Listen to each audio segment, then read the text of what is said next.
Recientemente me enteré de una historia. Estaba buscando por internet y me llamó la atención una historia de un niño en un condado de China. El nombre del condado, si lo pronuncio correctamente, es Hesuan, creo. Este pequeñito de unos 4 o 5 años, un pequeñito adorable, estaba paseando con su abuela ese día y pasaron junto a un edificio del gobierno de esa zona de China. Y frente al edificio hay una especie de cerca, pero está hecha de concreto, como una cerca de piedra que rodea el edificio. Y tiene 3 aberturas decorativas, son de distintas formas y tamaños. Y como todo niño, él estaba jugando por ahí, saltando la cerca, viendo qué podía encontrar. Y lo que encontró fueron las aberturas, que le parecieron muy interesantes, y se quedó mirando a través de ellas. Después se acercó más, metió la cabeza tanto como pudo y siguió avanzando hasta que su cabeza se asomó por el otro lado. Ya con la cabeza del otro lado no podía descifrar cómo sacarla para liberarse, así que su abuela intentó ayudarlo. Otros adultos también intentaron ayudarlo y por horas nadie pudo desatorarle la cabeza al pequeño niño. Al final hubo que llamar a los bomberos, que utilizaron unas pinzas hidráulicas para crear la presión necesaria, apenas unos milímetros de presión contra el concreto para tener suficiente espacio libre apenas para que el niño sacara la cabeza. Obviamente lo revisaron, habían doctores cerca, se encontraba bien y emotivamente se reunió con su abuela. Fue sorprendente cómo pudo meter la cabeza hasta ahí y después no sacarla. Y mientras lo veía, pensaba que en realidad no hay que viajar hasta China para ver qué se siente meter la cabeza en lugares donde no pertenece. De hecho, si son como yo, pueden simplemente ir al baño y a veces en el espejo encontrarán a alguien con la cabeza metida donde no va. Me pregunto si alguna vez han pasado por algo, por lo cual su cabeza esté atrapada en una idea, o tienen la mente sometida por ciertos patrones de pensamiento que les hagan daño o les parezcan difíciles o una manera complicada de racionalizar las cosas o justificar cierto comportamiento y se han sentido atrapados en un patrón de pensamiento. Tienen la cabeza atorada y no la pueden sacar. También están atrapados pensando que nadie los ama o no lo merecen. Tal vez el enemigo los ha inhabilitado con ideas de inseguridad, haciéndoles creer que son insignificantes, no dignos, que no importan o nadie los ama, que no los necesitan, que no sirven para nada, que nadie puede amarlos, inútiles, inhabilitados por la inseguridad, o tal vez se les ha atorado la cabeza de la forma opuesta, es decir, que se sienten demasiado importantes, inusualmente impresionantes e importantes. Tal vez hayan sido secuestrados por su ego y orgullo y les han llevado a algún lugar peligroso. O se me ocurre que se nos haya atorado la cabeza en un mundo imaginario en el que hemos creado realidades ficticias que nos ponen tan inconformes con nuestras vidas reales. Nos inhabilitan tanto porque existe una realidad dañina dentro de nuestra cabeza. Estas fantasías que repetimos día y noche y nos impiden comprometernos sanamente por completo con la gente y los escenarios a los que Dios nos ha llamado. Me pregunto si a alguien en el público alguna vez se le ha atorado la cabeza y sintieron que nunca la sacarían de nuevo. Pues les tengo noticias. Hay una pieza de la armadura para eso. Una pieza de la armadura que funciona como unas pinzas hidráulicas. Tiene el poder de liberarnos de los patrones de pensamiento nocivos, cíclicos, que nos mantienen en el mismo comportamiento destructivo por días, meses y años. El apóstol Pablo nos ha enseñado a mantenernos firmes ante las artimañas del enemigo. Nos ha dicho que debemos ceñir nuestros lomos con la verdad y ponernos la coraza de la justicia. Nos ha dicho que tengamos los pies calzados con el apresto del Evangelio de la paz y la última semana nos dijo que hay que tener una fe firme, asegurarnos que el escudo de fe esté activo en nuestras vidas. En esta semana nos dice, en el versículo 17 del capítulo 6 de Efesios, y tomad, aquí está, el yelmo de salvación. Pablo dice que hay algo que protege en nuestra cabeza y se llama salvación, o un sinónimo adecuado, liberación. La salvación es liberación.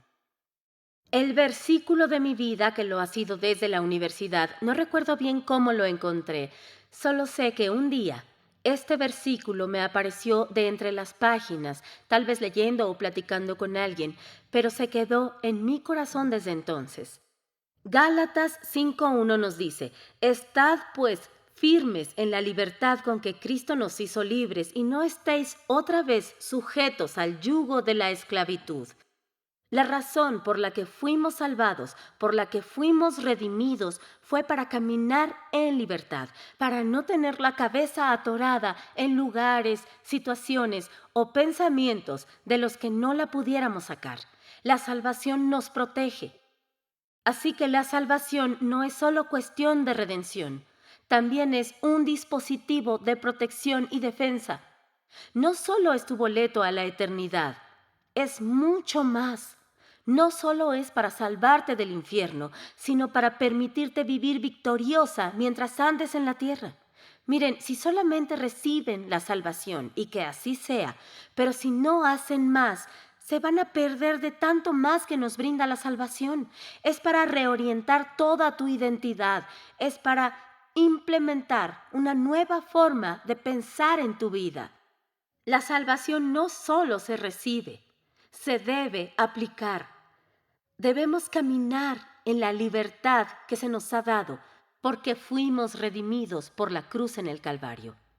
Bien, les dije que cuando Pablo escribió sobre las piezas de la armadura en Efesios capítulo 6, la imagen principal que habría en la mente del lector original, la iglesia de Éfeso, no habría sido solo el soldado romano, sino por su profundo estudio del Antiguo Testamento. Se habrían acordado al leer sobre las piezas de la armadura, de la imagen pintada en el libro de Isaías. El profeta habla de un guerrero divino que vino con gloria y victoria y esplendor. Dios mismo, el guerrero divino, se puso la coraza de justicia, se puso la salvación en la cabeza como un yelmo. Así que cuando Pablo nos dice en el capítulo 6 del libro de Efesios que la salvación que Dios mismo portó es la salvación que ahora te regala como su Hijo en Cristo, que en Cristo tenemos la armadura que le sirvió a Dios mismo. No es cualquier cosa, tenemos la salvación que nos libera y conserva libres día a día.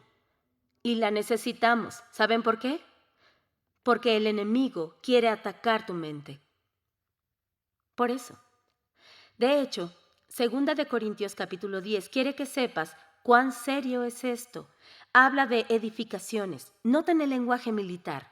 Edificaciones, fortalezas, muros altos creados en la mente contra la sabiduría de Dios. No son cualquier cosa. Se trata de términos bélicos fuertes. El enemigo quiere construir fortalezas, edificaciones que literalmente se oponen a la sabiduría de Dios, muros tales como los de las grandes salas de hotel, cuando las deben dividir en áreas más pequeñas, pues muchas de las veces en esas salas tienen divisiones que van de un lado de la habitación hasta el otro para bloquear un lado del otro. Eso es exactamente lo que hace el enemigo en tu mente. Quiere cavar profundo en tus patrones de pensamiento, lo suficiente como para oponerse a los pensamientos de Dios, las formas de Dios, la voz de Dios, la sabiduría de Dios, separada de tu pensamiento cotidiano, para que no puedas servirte de lo que Dios quiere que hagas en cierta situación de tu vida. Ustedes y yo tenemos que contar con algo fuerte que nos fortalezca contra el enemigo, que trabaja tan duro para arruinar nuestro pensamiento, para arruinar así nuestro comportamiento. Tu salvación, ese es tu yelmo. El yelmo que Pablo dice que nos pongamos y caminar con él, no solo recibirlo, hay que aplicarlo a nuestra vida, hay que usar nuestra salvación.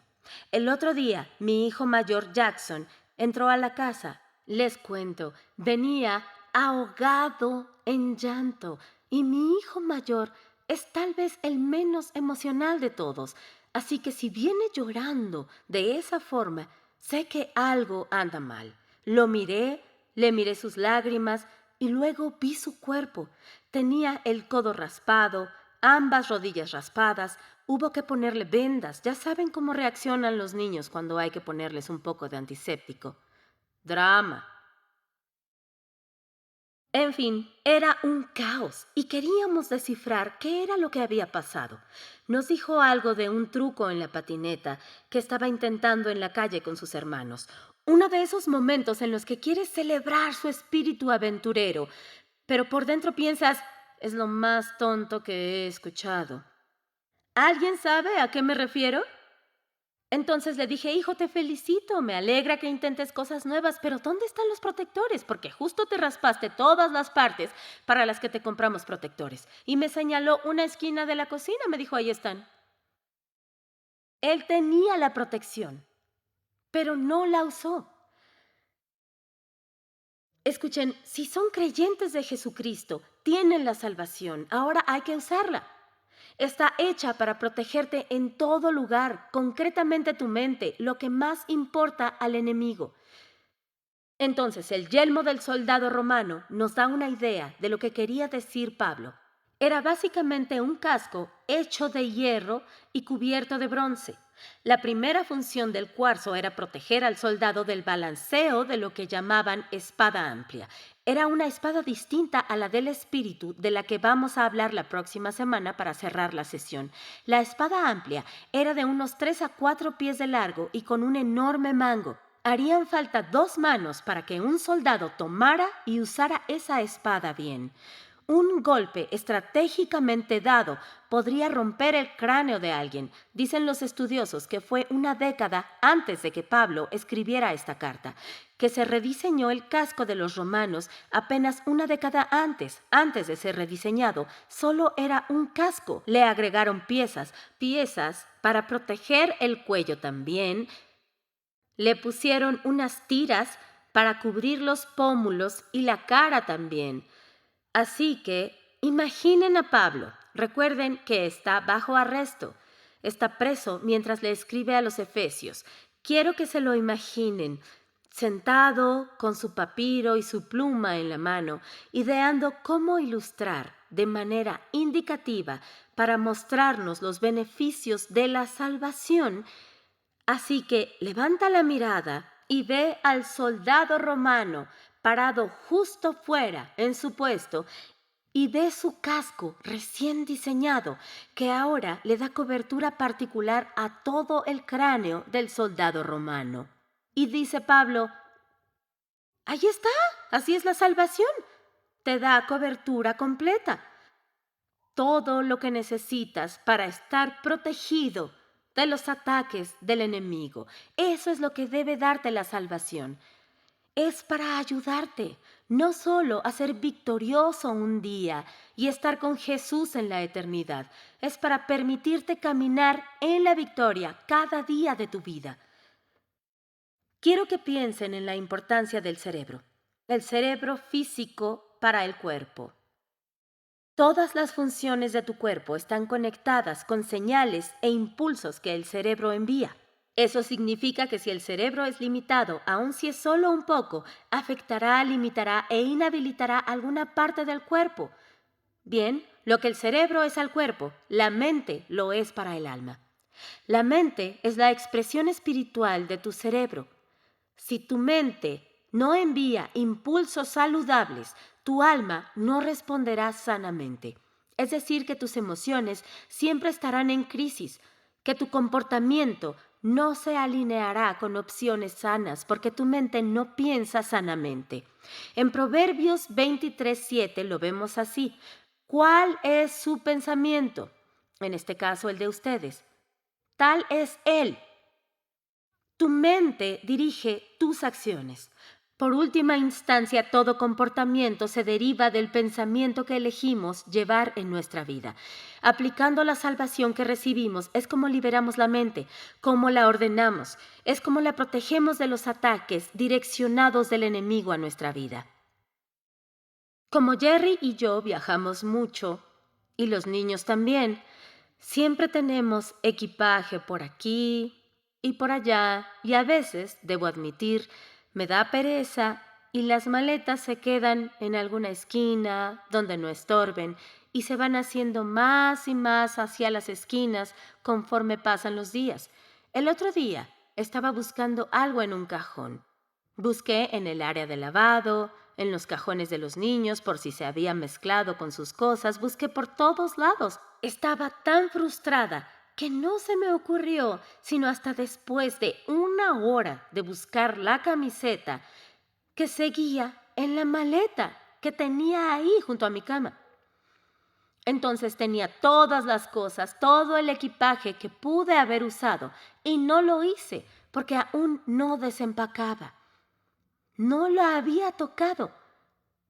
No saqué las cosas para usarlas. Todos los domingos se te da una maleta, mientras habla el pastor, empaca una maleta para ti y salimos todos de la iglesia con nuestro equipaje y casi siempre llegamos a casa y lo ponemos en una esquina. Luego llega el lunes y lo empujamos un poco, viene el martes y lo empujamos otro poco, como que solo lo movemos del camino. Rara vez desempacamos todo aquello que Dios nos ha dado. Es igual con la salvación. Pablo quiere ayudarnos a desempacar, porque es desempacando que veremos los abundantes beneficios que conlleva la salvación que tenemos.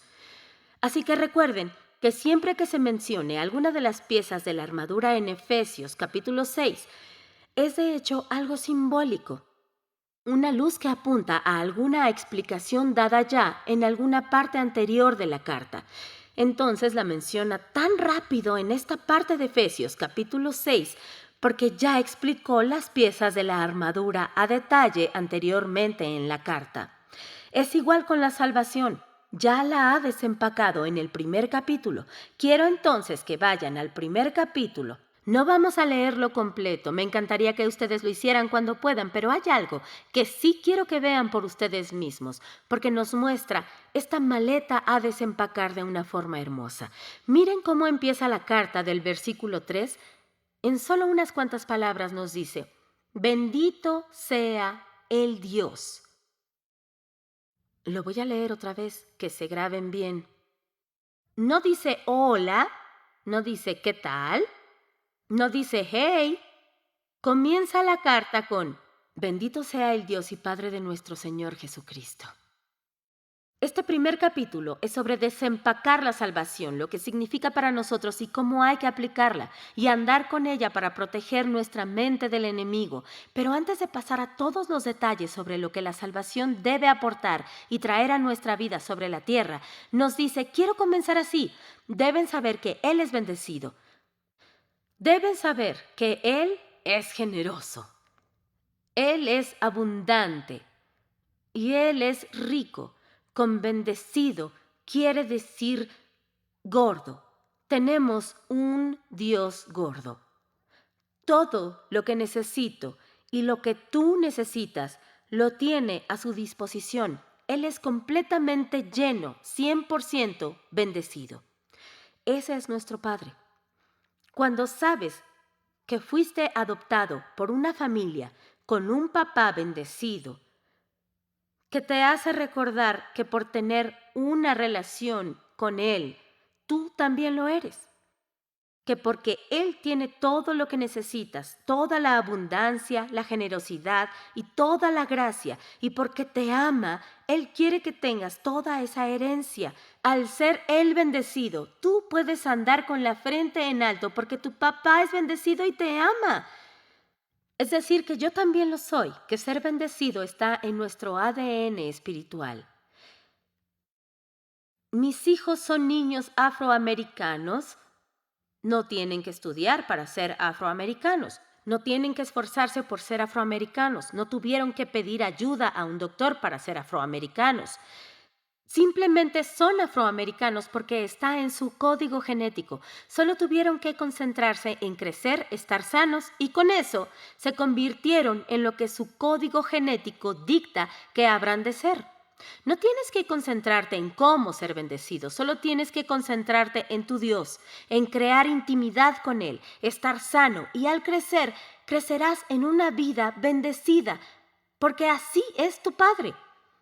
Pablo dice, hablando de salvación, recuerdan que todas las bendiciones espirituales que necesitarán su abundante, generoso y grande Dios ya las ha puesto a su alcance. Entonces, en este primer capítulo, Él quiere que sepan lo que hay en las maletas de salvación.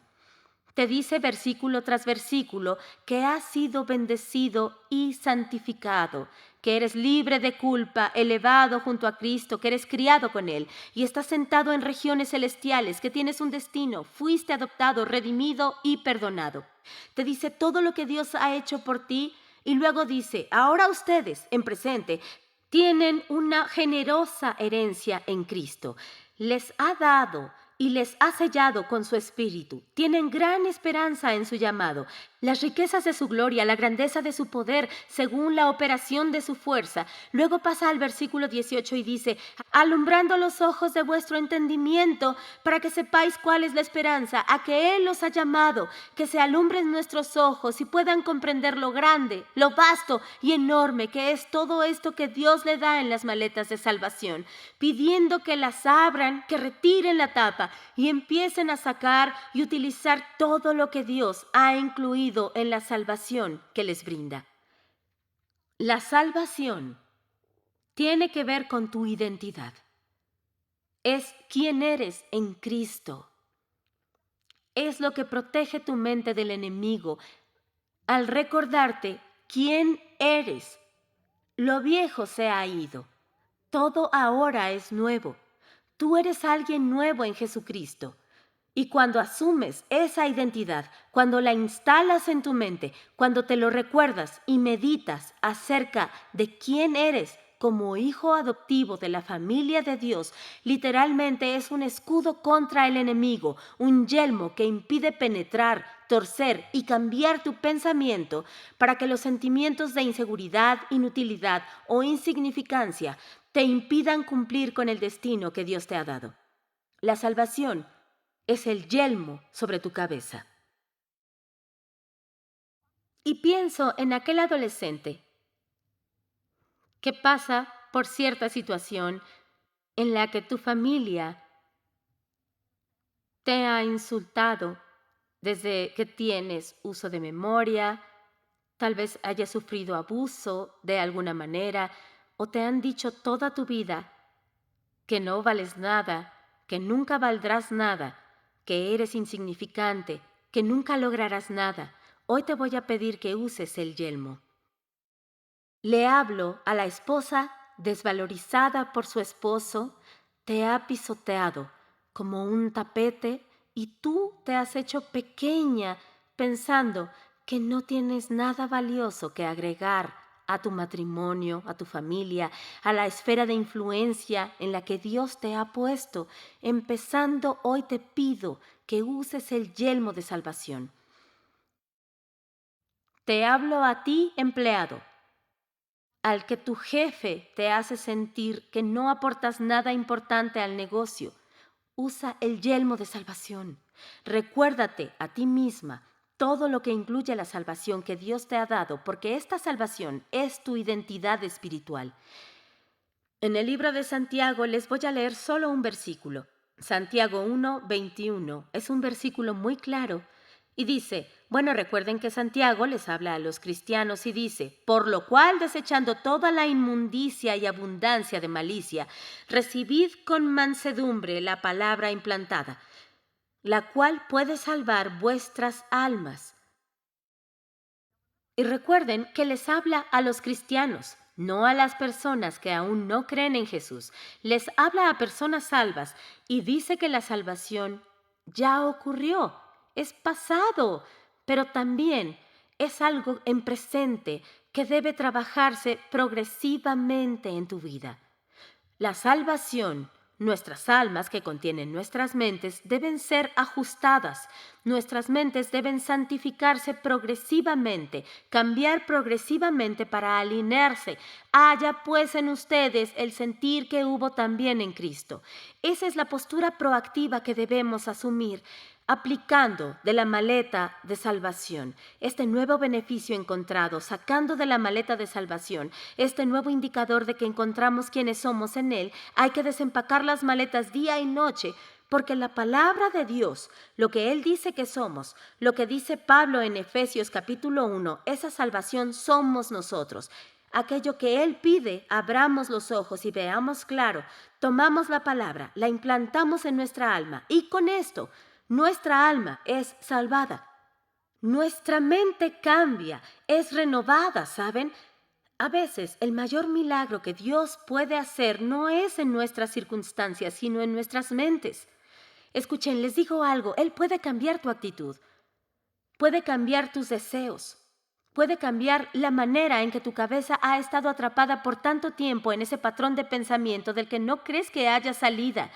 Su palabra puede cambiarte de adentro hacia afuera. Se cuenta una historia de un avivamiento que se hizo bajo una tienda. Y estaba el predicador al frente, pidió algunos testimonios y un hombre que había luchado contra el alcoholismo por mucho tiempo, que había sido un ebrio y había tratado mal a su familia, pues después encontró a Jesús. Subió a dar su testimonio y era exuberante, apasionado su testimonio sobre cómo conocer a Jesús, lo salvó del infierno y lo emocionaba un día conocerlo en el cielo también. Le emocionaba eso, pero no era lo importante, sino el hecho de que el sabor del alcohol ya no solo no lo deseaba como antes, sino que sus deseos cambiaban. Estaba cambiando de adentro hacia afuera y daba testimonio. Había un escéptico de la fe parado al fondo de la tienda, escuchando a este hombre hablar del cambio en su vida y que ya no bebía, que el alcoholismo ya no dominaba su vida. El escéptico estaba ahí susurrando a algunas personas a su alrededor. Les decía, la religión no salva a nadie, como dice este hombre. Es un sueño nada más. En cuanto despierte, todo será igual de nuevo. Había una niñita parada cerca de él y escuchó lo que dijo el escéptico. Le jaló su camiseta, lo miró y le dijo, por favor, señor, si solo es un sueño, no lo despierte porque es mi papi. Esta pequeña notaba un cambio en su padre. Veía que el testimonio era verdad. Estaba en primera fila viendo que hay poder en la salvación. Que la palabra de Dios, su gracia de salvación, hace más que redimirnos, hace más que rescatarnos de algún peligro. Claro que fuimos rescatados, pero es más que eso. Es también el conducto a la restauración y a la integridad, a la salud y la totalidad a la prosperidad. En la Biblia, cuando se usa la palabra salvados refiriéndose a una nación liberada de otra, no solo se refería a ser salvados de sus enemigos, no solo se trataba de escapar de la muerte. Cuando se usa la palabra salvados, va más allá. Significa que sí fueron salvados de la muerte, pero también conlleva su entrada a un estado de salud y total victoria y seguridad. La salvación no solo es un lado del espectro, sino también de llegar al otro. Va más allá. Tu identidad espiritual en Cristo te resguarda y protege contra las artimañas del enemigo. Bien, nosotros cooperamos en el proceso de santificación. Romanos dice 1 y 2, nos dice exactamente lo que hay que hacer para asegurarnos que nuestra mente esté bien protegida contra las artimañas del enemigo. Es un pasaje que tal vez hayan escuchado ya o tal vez se sepan, pero escúchenlo de nuevo. Así que, hermanos, os ruego por las misericordias de Dios que presentéis vuestros cuerpos en sacrificio vivo, santo, agradable a Dios, que es vuestro culto racional. No os conforméis a este siglo, sino transformaos por medio de la renovación de vuestro entendimiento, para que comprobéis cuál sea la buena voluntad de Dios, agradable y perfecta. Estas son las instrucciones para participar en el proceso de santificación que nos moldea a la imagen de Cristo Jesús, renovando nuestras mentes, se renuevan con la palabra de Dios. El libro está vivo vivo y activo, y más afilado que cualquier espada de doble filo. No es solo pluma sobre papel, no es solo tinta blanca y negra, no son solo 36 libros, no es solo un Antiguo y un Nuevo Testamentos. Es el único libro en el planeta en el que puedes leer un pasaje y el Espíritu Santo puede divinamente llevarte a un pasaje específico que te salta fuera de la página. Toma tu alma y coincide con algo que pueda estar pasando en tu vida en ese justo momento y te da una dirección específica que te lleva a la voluntad de Dios para ti. Solo existe un libro que hace eso y es la palabra viva de Dios en tu vida, puesta como un yelmo, y con ello tu cerebro, tu pensamiento, tu mente, tus patrones y pensamientos pueden tomar control sobre aquello que el enemigo quiere robarte. Las fortalezas se derrumban por la palabra de Dios, edificaciones desmanteladas por la palabra de Dios al aplicar nuestra identidad en Cristo a nuestra vida cotidiana. Literalmente reestructuramos y recableamos nuestro cerebro. Hay una mujer, la doctora Caroline Leaf. Yo le llamo la doctora Quinn la mujer que cura, porque se parece un poco a la doctora Quinn, la mujer que cura. Búsquenla en internet, porque sí se parece. Es hermosa, fiel creyente, mujer de fe. Y también es neurocientífica. Estudia el cerebro. Ese es su campo de especialidad y lo comparte por todo el mundo. Va mostrando a los creyentes cómo la ciencia se pone al día con lo que la palabra de Dios siempre nos ha dicho. Con la ciencia han descubierto que si piensas de forma tóxica, insana, negativamente, literalmente ella muestra cómo el cerebro desarrolla ramificaciones tóxicas. Son en verdad adiciones creadas y agregadas a tu mente. Conecta con tu cerebro. Cuando muestra las imágenes, se nota de color negro, son obscuras, no saludables, se ven tóxicas y de hecho afectan tu salud por todo el cuerpo. Pero muestra también que al concentrar tus esfuerzos en lo que dice la palabra de Dios, cuando piensas en esas cosas que son reales, hermosas y dignas de alabar, cuando te concentras en la palabra de Dios y la colocas como un yelmo en tu cabeza, escuchen, tan estratégico como ha sido el enemigo contra ti y contra mí, para tener nuestra mente atrapada, tan estratégico como haya sido él, así de estratégicos debemos ser para recuperarlas. No podemos vivir al azar. Debemos expresar la palabra de Dios. Deuteronomio 6:6 dice, y estas palabras que yo te mando hoy estarán sobre tu corazón, y las repetirás a tus hijos y hablarás de ellas estando en tu casa y andando por el camino y al acostarte, y cuando te levantes, y las atarás como señal en tu mano y estarán como frontales entre tus ojos, y las escribirás en los postes de tu casa y en tus puertas. La doctora Caroline dice que te muestra cómo al reemplazar el pensamiento tóxico con pensamientos de palabra de Dios, esas ramas negras tóxicas que se desarrollan en la cabeza comienzan a retraerse y a encogerse, se reducen, se minimizan. Literalmente, tu cerebro físico es afectado por lo que piensa tu mente. En otras palabras, todos somos neurocirujanos. Todos tenemos la habilidad de redefinir la estructura de toda nuestra vida. Significa que ya no hay que estar atrapados, que no importa cuál haya sido nuestro patrón de pensamiento hasta ahora, que podemos volver a entrenar nuestro pensamiento para alinearlo a la palabra de Dios. Longfellow podía hacer un poema de una hoja de papel que valiera $6,000. Eso es un genio. Rockefeller podía firmar su nombre en un pedazo de papel y valdría $1,000,000. Eso es capital. El tío Sam podría tomar el oro, imprimirle un águila y valdría $20. Eso es dinero. Un mecánico puede usar material que cueste $5 y hacerlo valer 50. Eso es habilidad. Un artista puede tomar un lienzo, hacer una pintura y hacerla valer $1,000. Eso es arte. Y Dios, Él puede tomar una vida de pecado y sin valor como la mía, lavarla en la sangre de Cristo, imprimirle su espíritu, hacerla valiosa, digna y con substancia. Eso es salvación. Señor Jesús, te pido que hoy nos ayudes a ser personas que apliquemos la verdad de salvación en nuestras mentes. Ayúdanos a desempacar, a derribar fortalezas y edificaciones, cualquier cosa que nos impida alcanzar tu conocimiento para nuestras vidas. Señor, al verlas caer, tendremos cuidado en darte la alabanza y la gloria en el nombre de Jesús. Amén.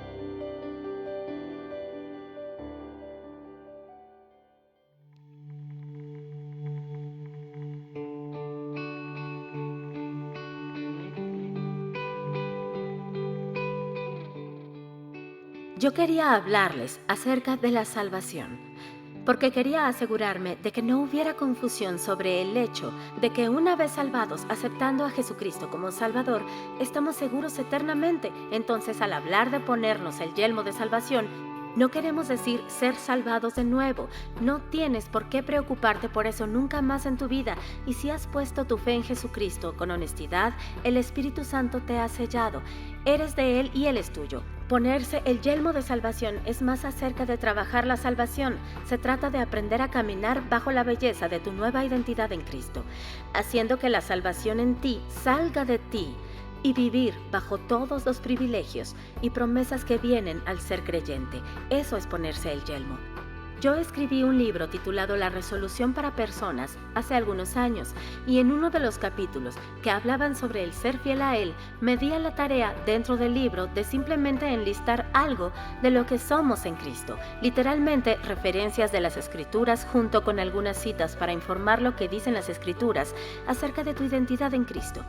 Pues como se imaginarán, recibí un par de correos de personas que se molestaron conmigo por usar referencias en el libro, no para escribir un capítulo, sino solo para señalar las Escrituras. Y me llevé tal vez unas 3 o 4 páginas con eso, y pensaron que mejor tendría que haber escrito yo el capítulo. Y sepan que cuando recibo correos de gente con la que he hecho ministerio, me encanta leerlos, me encanta leer sus comentarios, saber en qué van sus vidas y cualquier sugerencia que tengan. De verdad nos sirven para mejorar el ministerio. Pero cuando leí sobre ese correo, pensé que era una broma. ¿Te interesa más mi opinión que la opinión de Dios acerca de ti? A veces estoy o no de acuerdo, según el correo, pero con ese no estuve de acuerdo. Pienso que no hay nada mejor que leer quién eres directo de la palabra de Dios. Así que quiero que sepas que según su palabra, eres hijo e hija de Dios. Fuiste hecho justo ante Dios. Eres un templo donde habita Dios. Tienes acceso a su sabiduría. Recibiste su ayuda. Fuiste reconciliado con Dios. No fuiste condenado por Dios. Estás justificado. Eres embajador de Cristo. Estás completamente perdonado. Eres amado con ternura por Dios. Eres para Dios la dulce fragancia de Cristo. Eres libre de culpa sin tener reproche.